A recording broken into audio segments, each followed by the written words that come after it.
let's get into the insights. So it depends on the relationship with the list, how long you have been called, you have the decision makers, blah, blah, blah.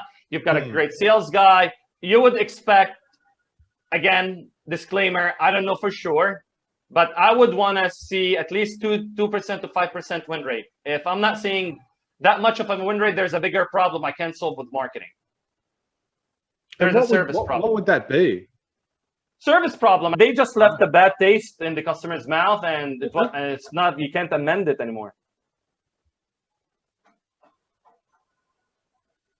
So you always remember a great experience at the restaurant. Oh man, I had a great dinner, like over there. I had a great time with the wife, with the kids. They enjoyed it. The service was great. The pricing was good. But you just haven't been there. It's pandemic. You haven't visited the restaurant, and you're so glad they called you. Yeah, we had great times. We'll come over. Oh, you have a special tonight? Amazing. We'll be there. Boom. That's what you're looking for. You're looking for a great experience. There's goodwill already built in. This doesn't work if there's no goodwill. So the more goodwill there is, the better this works.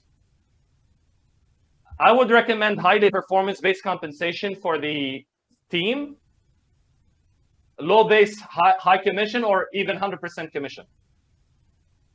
But no one will no superstar sales guy is going to accept 100% commission if you don't have a proven campaign, proven offer, great goodwill. They want to know that if they dial and they put in the effort, they get the result. So maybe first start, like, test it, make sure it works, or give someone low base, high commission. If you're 100%, if you've done this before, then you can just negotiate high commission. Track your numbers. I'm not going to dive into that too much. That's more with Lloyd, our lead data scientist. He can tell you all about data. But basically, there are basic numbers you want to track. Gross sales revenue across different sectors. Different sectors perform, or segments perform differently. And you want to see which one is working, which one is not, and which one gives you more dollar per hour of that guy or sales rep. Yes, you're not paying for advertising, but you're still paying for that, for your team and the software and all of that. So you want to know which segment is getting you the highest return on your investment. So this is, I'm not going to go over the metrics. You can see it on my screen. Feel free to ask me questions, but the three categories we're looking at: how much money did we make? How many calls did we do? How many turned into accounts? That's really at the end of the day. Three simple numbers. If my team can report on these three numbers, I know if I had a good day or a bad day. How much money did we make, Scott? How many dollars did that take us to get that money? And did we win accounts? That's it.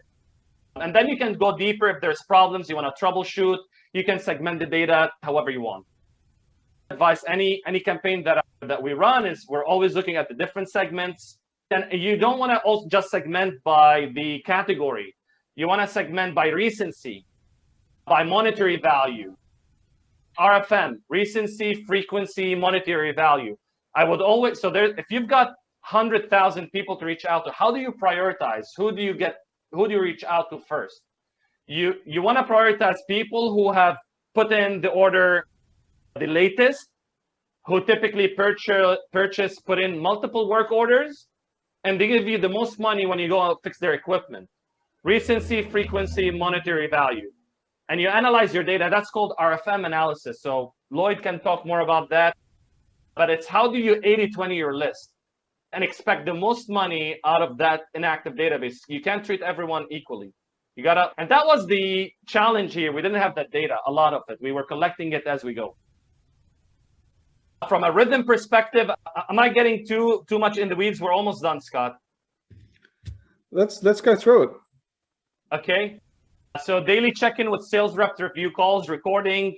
I want to know, we're extracting a lot of insights and iterating on the campaign almost on a daily by daily basis.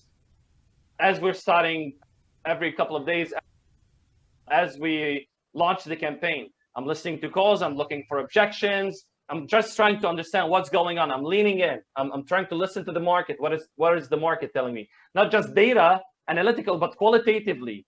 Are they aggressive? Are they welcoming? What are their concerns? Because that will change the messaging.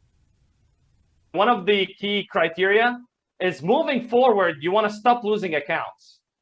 We're dealing here with a symptom of a deeper problem. The problem is there's no proper follow-up in place to recognize when an account go dormant, to reactivate it immediately. What I found is the longer we waited to activate an account, the lower the chances that we would win it back, because they would either have hired someone internally, moved with another service provider, whatever that is, changed facility manager. Because so when they change, especially through COVID, a lot of people laid off. The manager brought on new people. So it's hard to penetrate the account then. So anyway, onboarding can make or break the deal. So after you win back the account, how do you make sure that they get proper treatment, loyal treatment, and make sure that whatever you promised on the phone gets delivered on?